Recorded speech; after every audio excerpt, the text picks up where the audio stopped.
आपण ऐकत आहात जगद्गुरु तत्वदर्शी संत रामपालजी महाराज यांच्याद्वारे लिखित पुस्तक जगण्याचा मार्ग.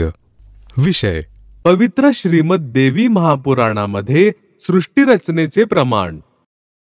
ब्रह्मा, विष्णू आणि शिव यांचे आई व वडील, दुर्गा आणि ब्रह्म काल यांच्या योगातून ब्रह्मा, विष्णू आणि शिव यांचा जन्म. पवित्र श्रीमद देवी महापुराण, तिसरा स्कंद, अध्याय 1 ते 3. गीता प्रेस, गोरखपूर येथून प्रकाशित. अनुवाद करता श्री हनुमान प्रसाद पोद्दार आणि चिमनलाल गोस्वामीजी. पान नंबर 114 पासून पान नंबर 114 ते 118 पर्यंत विवरण आहे की कित्येक आचार्य भवानी हिला संपूर्ण मनोरथ पूर्ण करणारी असे सांगतात. तिला प्रकृती म्हटले जाते. तसेच ब्रह्म कालच्या सोबत तिचे अभेद संबंध आहेत. ज्याप्रमाणे पत्नीस अर्धांगिनी देखील म्हटले जाते, अर्थात दुर्गा ब्रह्म म्हणजे कालची पत्नी आहे. एका ब्रह्मांडाच्या सृष्टी रचनेविषयी राजा श्री परीक्षित याने विचारल्यावर श्री व्यासजी म्हणाले की मी श्री नारदजींना विचारले होते की हे देवर्षी, या ब्रह्मांडाची रचना कशी झाली? माझ्या या प्रश्नाच्या उत्तरादाखल श्री नारदजी म्हणाले की मी माझे पिता श्री ब्रह्माजी यांना प्रश्न विचारला होता की हे पिताश्री, या ब्रह्मांडाची रचना आपण केली की श्री विष्णूजी याचे रचयिता आहेत, का शिवजींनी रचना केली? सत्य ते सांगण्याची कृपा करावी.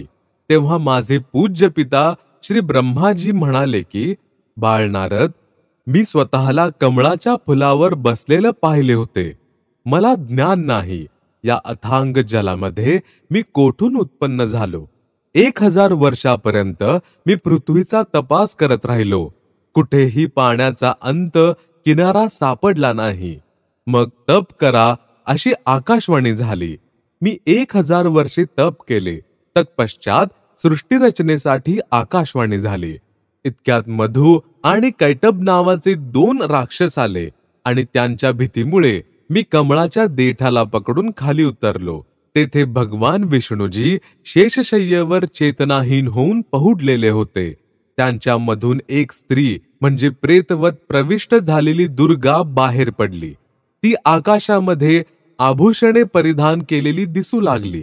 त्यावेळी भगवान विष्णू शुद्धीवर आले. आता मी आणि विष्णूजी दोघे होतो.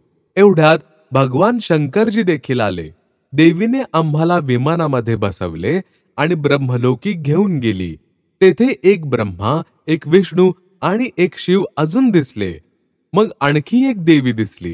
तिला पाहून विष्णूजींनी विवेकपूर्वक खालील प्रमाणे वर्णन केले. ब्रह्म कालने भगवान विष्णूंना चेतना प्रदान केली. त्यांना आपल्या बाल्यावस्थेतील आठवण आली तेव्हा बालपणातील कथा ऐकवली. पान नंबर 119 ते 120 वर भगवान विष्णूजी हे श्री ब्रह्माजी आणि श्री शिवजींना म्हणाले की ही आपणा तिघांचीही माता आहे. ही जगत जननी प्रकृती देवी आहे. मी या देवीला तेव्हा पाहिले होते जेव्हा मी एक लहान बालक होतो. ही मला पाळण्यामध्ये झोके देत होती. तिसरा स्कंद, पान नंबर 123 वर श्री विष्णूजी श्री दुर्गाजींची स्तुती करून म्हणाले की तू शुद्ध स्वरूपा आहेस. हा संपूर्ण संसार तुझ्यापासूनच उद्भासित म्हणजे निर्माण होत आहे. मी म्हणजे विष्णू, ब्रह्मा आणि शंकर आम्ही सर्व तुझ्या कृपेनेच विद्यमान आहोत.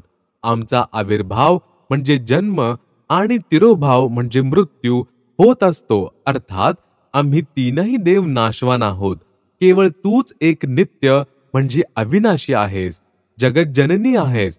प्रकृती देवी आहेस. भगवान शंकर म्हणाले, देवी, जर महाभाग विष्णू तुझ्यापासून प्रकट म्हणजे उत्पन्न झाले आहेत, तर त्यांच्यानंतर उत्पन्न झालेले ब्रह्माही तुझेच बालक झाले.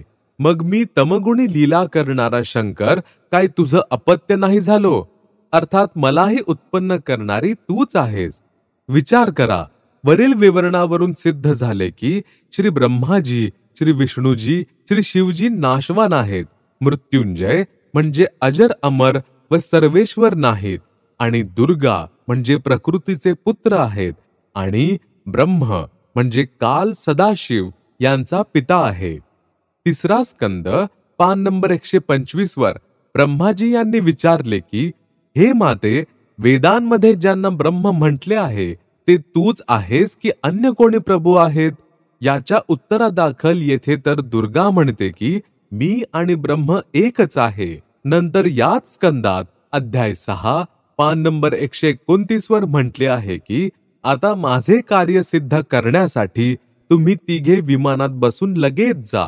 कोणतेही कठीण कार्य उपस्थित झाल्यावर जेव्हा तुम्ही माझे स्मरण कराल तेव्हा मी समोर प्रकट होईल.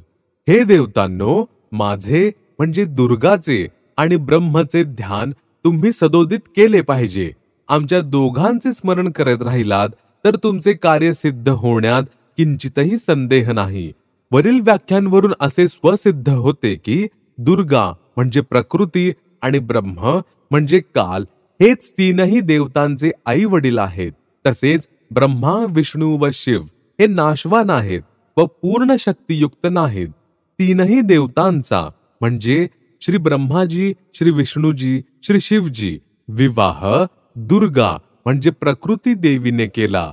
स्कंद 3 पान नंबर 128 व 129 वर गीता अध्याय नंबर 7 मधील श्लोक नंबर 12 येच एव सात्विकाः भावाः राजसाः तामसाः च ये मतः एव इति तान विद्धि न तु अहम तेषु ते मयी. अनुवाद च अजून एव देखील ये जो सात्विकाः सत्वगुण विष्णूजींचा स्थिती, भावाः भाव आहे आणि ये जो राजसाः रजगुण ब्रह्माजींचा उत्पत्ती, च आणि तामसाः तमगुण शिवजीकडून संहार आहे.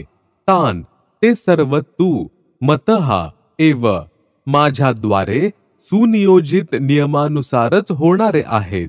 इति असे विद्धी जाण तू, परंतु वास्तविक तेषु त्यांच्यामध्ये अहम मी आणि ते मयी माझ्यामध्ये नाहीत.